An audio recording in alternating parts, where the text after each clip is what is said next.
along with the destroyer hanging with its sonar. It was a remarkable sort of laboratory kind of experiment that I couldn't have designed in advance. Within minutes, Ken observed Dahl's porpoises racing from the area.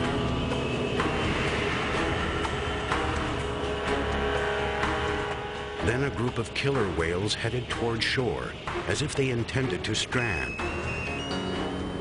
Ken could see they were members of J-Pod, Granny's clan. I try not to get angry about things, but this just sort of welled up from my stomach to my throat, and I just wanted to shout. This was occurring in a known marine mammal habitat where we know these whales are already endangered.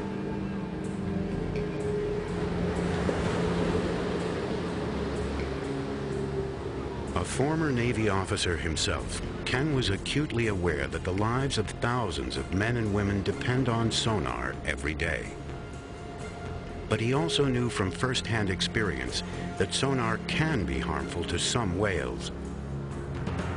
Ken desperately tried to get word to the ship, as did others who were near the strait that day. About 4 hours after the exercise began, the message got through, and the Navy turned its sonar off. But Ken remained concerned about the long-term consequences. I'll be back here pretty quick. He would watch the whales carefully for the next few weeks, monitoring them for any change in their behavior. And J2 showed up from the north, and then they all kind of broke up. In the Florida Keys, a different kind of crisis unfolds. More than 24 whales have stranded in shallow water. They are pilot whales, among the most social of their kind, and the most notorious for this baffling and apparently suicidal behavior.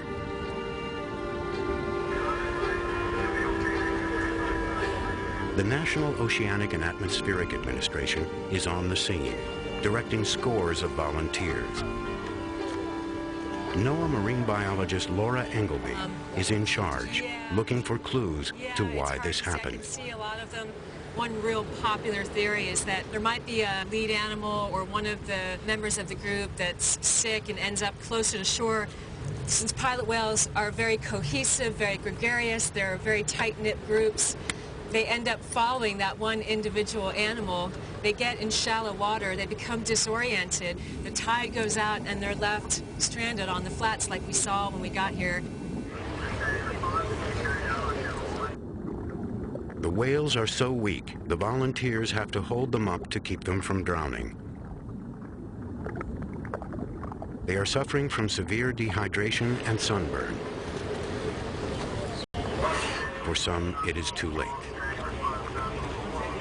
We had a marine mammal veterinarian come on scene, and those animals that looked like they were just suffering, we just felt like the most humane course of action was to euthanize some of them, so we had to do that.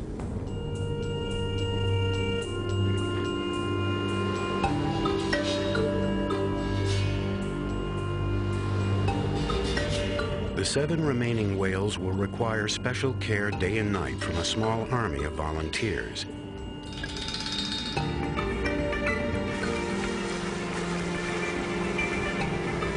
Members of 2 local rescue groups, the Marine Mammal Conservancy and the Florida Keys Marine Mammal Rescue Team, are in the vanguard.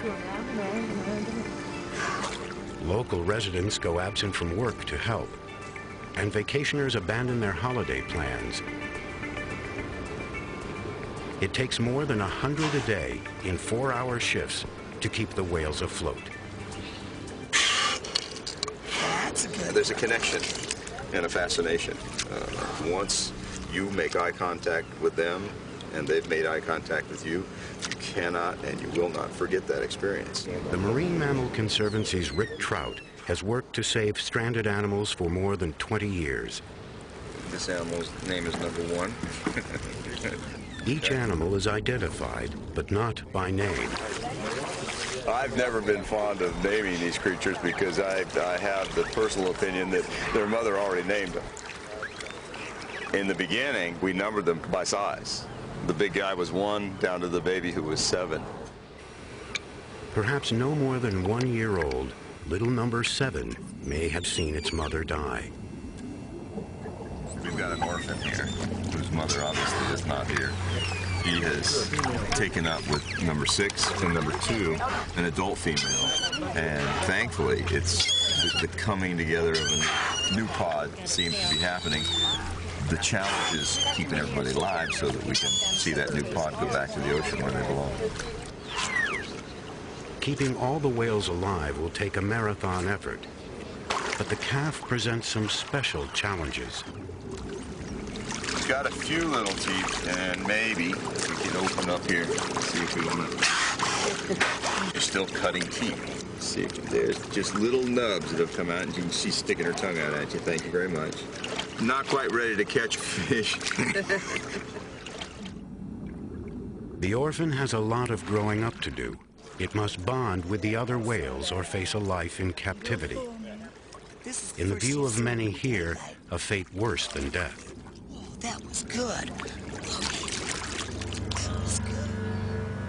Why whales strand themselves is one of the most bewildering mysteries surrounding these great creatures. But it is hardly the only one. For all the communion we may feel with whales and dolphins, we know shockingly little about them.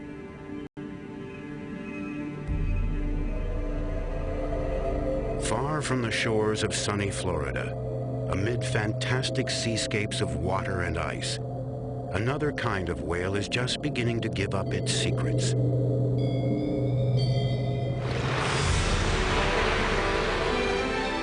This is the Arctic's great bowhead whale. Once a coveted prize for European whalers, it was driven to the edge of extinction. Today they are on the rebound, but remain threatened. Perhaps 350 of these grand and mysterious leviathans frequent the waters off western Greenland.